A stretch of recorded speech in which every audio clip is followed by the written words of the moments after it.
De um lado, a liberdade de crença, do outro, o direito à vida. Dois princípios fundamentais que entram em conflito quando o assunto é transfusão de sangue. É que os seguidores da religião Testemunha de Jeová enxergam as transfusões como uma violação aos mandamentos bíblicos e não aceitam passar pelo procedimento, mesmo quando estão sob risco de morte. Mas até que ponto a vontade do paciente deve prevalecer? Uma opção de fé. A Bíblia orienta os cristãos a absterem-se de sangue. Então, essa é uma orientação bíblica que nós, Testemunhas de Jeová, acreditamos por considerar que a Bíblia é a palavra de Deus. A luta pela vida. Se o paciente está em risco de vida, o Conselho Federal de Medicina, ele autoriza você a transfundir esse paciente. O Brasil é um dos países com o maior número de testemunhas de Jeová. Quase 1,5 milhão de pessoas são adeptas da religião que condena práticas como a transfusão de sangue, mesmo quando o que está em jogo é a própria vida. Com uma doença rara e degenerativa, Luciano caminha com dificuldade. A recomendação médica era fazer uma cirurgia no quadril, mas para isso ele teria que autorizar a transfusão de sangue, caso fosse necessário. Por conta da religião, Luciano não concordou. Ele falou que não me trataria a menos que eu topasse aceitar sangue. Eu fui mandado para casa sem tratamento. O jeito foi procurar outro médico, que aceitou a vontade de Luciano, registrada em cartório, e realizou a cirurgia com um aparelho capaz de reciclar o sangue do próprio paciente, evitando assim a transfusão.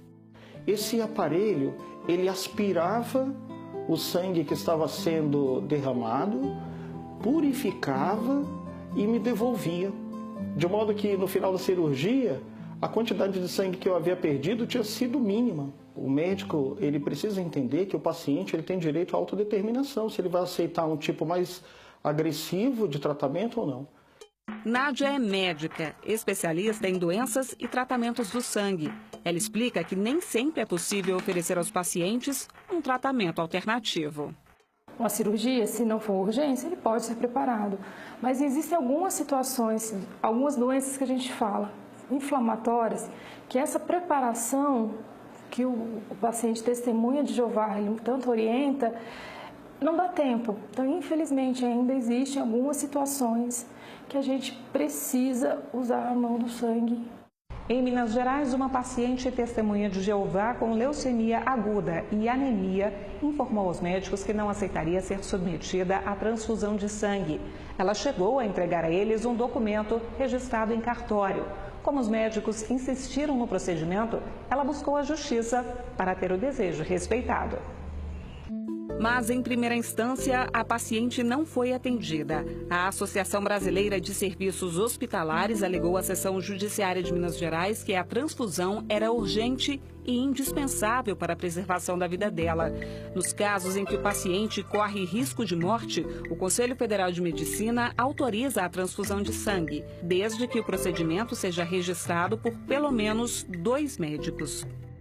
Inconformada com a decisão judicial, ela recorreu à segunda instância, o Tribunal Regional Federal da Primeira Região, em Brasília.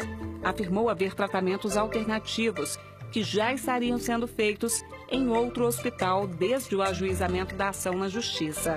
Ao analisar o caso, os magistrados deram razão à paciente, como explica o desembargador federal Cássio Marques. Segundo ele, que foi o relator da ação, a transfusão forçada viola o direito à dignidade humana, garantida pela Constituição brasileira. Nós viemos de um tempo que já foi ultrapassado, que é da ética hipocrática, onde predominava o paternalismo médico. Então, naquele momento, os médicos decidiam sobre qual tratamento, qual o melhor método para tratar o paciente, independendo da anuência dele. Então, não havia participação do paciente no poder decisório. Luciano, testemunha de Jeová que mostramos no início da reportagem, comemora. Ele acredita que decisões como esta garantem não apenas o direito à crença religiosa, mas também o aperfeiçoamento dos serviços oferecidos nos hospitais. Nós vivemos no mundo da informação, do conhecimento, e as técnicas que eram utilizadas no passado não devem ser o padrão de hoje. Quando o paciente ele é ouvido, ele tem direito à autodeterminação, de decidir o que vai fazer com o próprio corpo, isso é bom. Bom para quem? Para a sociedade como um todo. Porque aí sim é apresentada a medicina de qualidade. Porque cada pessoa tem direito à sua autodeterminação.